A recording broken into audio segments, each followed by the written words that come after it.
think about something is happening, the mind already has made up its mind of what it thinks is happening. And you make it personal, right? This is happening to me. Because remember that when we think something is happening, you're always involved. Right? Even if you see an accident to somebody else. Okay, what if this happened to me? You see? Whereas if it's happened to somebody and there is no shock in it, and you are detached, then the chance of compassion is much greater. Because you know that they're suffering and you can do something about it. But the moment something shocks you, it is personal. And that very shock prevents you from action. You see? So this is what we have to understand, that any time we make something personal, it's hitting me in one form or another, it stifles my action. It keeps me from acting in love or spontaneously from. So what is spontaneity? Okay, spontaneity means an action that is done by God. Okay, that's what spontaneity is. The child plays. Not simply because he wants to play, because he can't help playing, because playing is part of the divine action of the child. You see? It's part of the joy of being. If the child is stifled from playing, which of course he might not enjoy, and told you should do this, you should do that, blah blah blah blah blah blah, okay? Go on, especially a very young child. What happens is that the child loses its spontaneity, which is his alignment with the flow of life.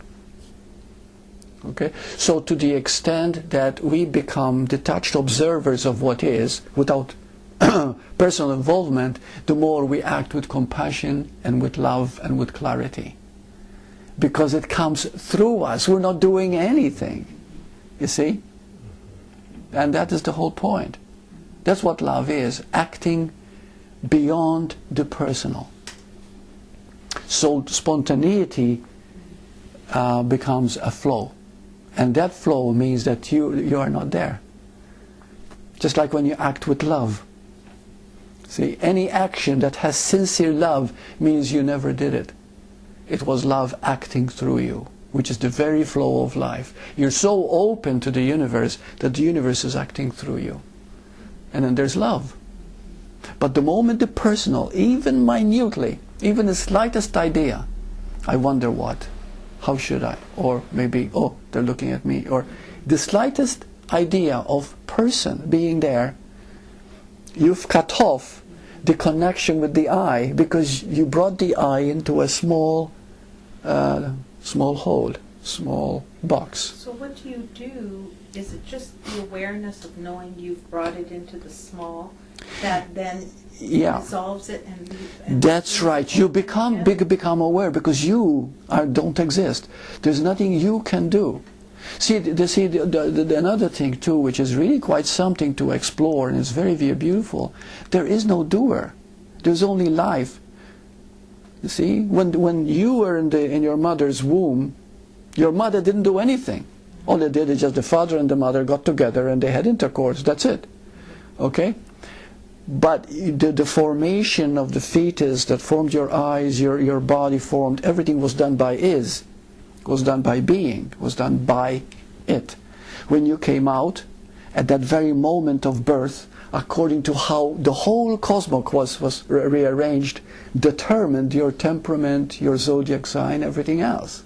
You see, everything is just so perfect in unison, because now you became a form. The moment you are a form, the human part of you, that human is subject to all the elements, fire, earth, air, water. You see? So therefore, but that is also being determined. And it's also determined when you're going to die. You don't say, well, I think I'm going to die.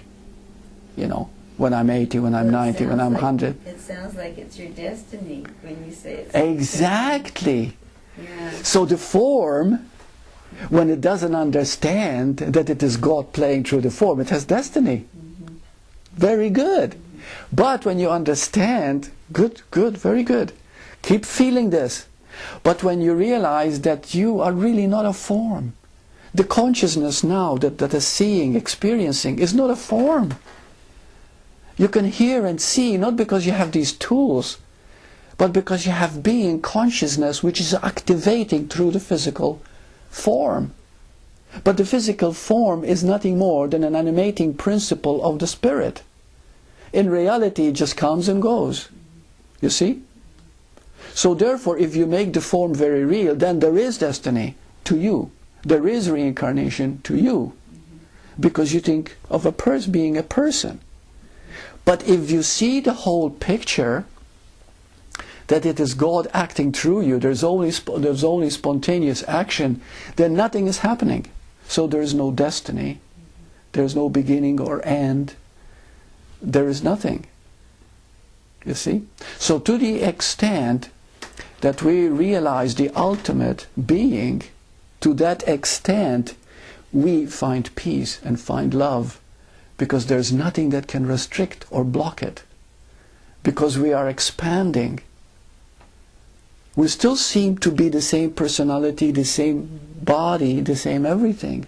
But our understanding has now reached a whole new plateau.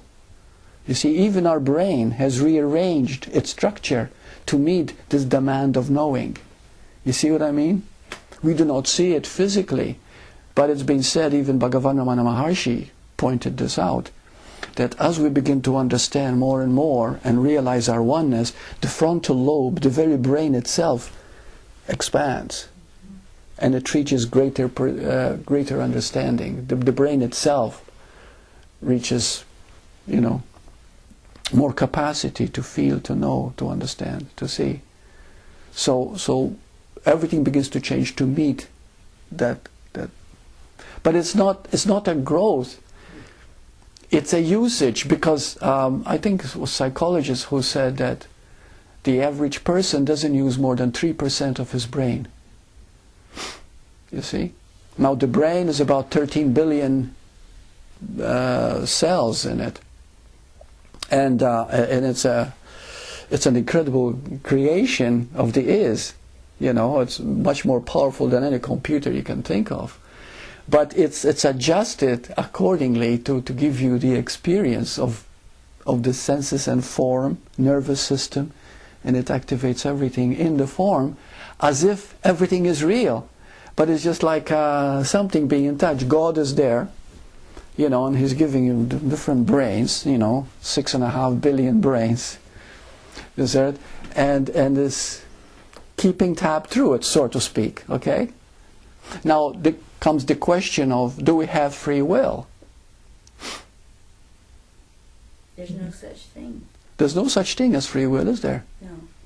And therefore we are free. Yeah. You see? Because we're free of everything. Even the freedom to have to decide or not decide, to have choice or not choice, to do this or this. We're free even of that. Are you understanding the paradox and the contradictions here? So Yeah. The freedom lies in the freedom to experience. To be who you are. But who you are is this now. It's this. Whatever is happening. Whatever is happening. So it's just Yeah. to fall into that as Yeah. deeply as you want. I mean, even you want sounds wrong. Yeah. But Yeah. There seems to be a will, but that will is nothing more than to see or not to see. Got it? You cannot make yourself love or hate or fear or anything like that. You cannot do anything, but you can see whether there's love or fear. All you can do is see. And that seeing determines everything in your life.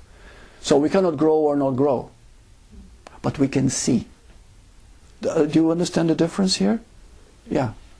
So you become aware or see this animal mechanism that the isness gave us to exist in operation, rather than just identify it with it. And so in that we are free to neither be controlled by it nor need to control it. That's right. Yeah. So it's amazing, because with that and with the word purposeness, I'm both terrified and peaceful at the same time. That's right. Both of them. That's right. We feel both until we see their oneness. See their oneness.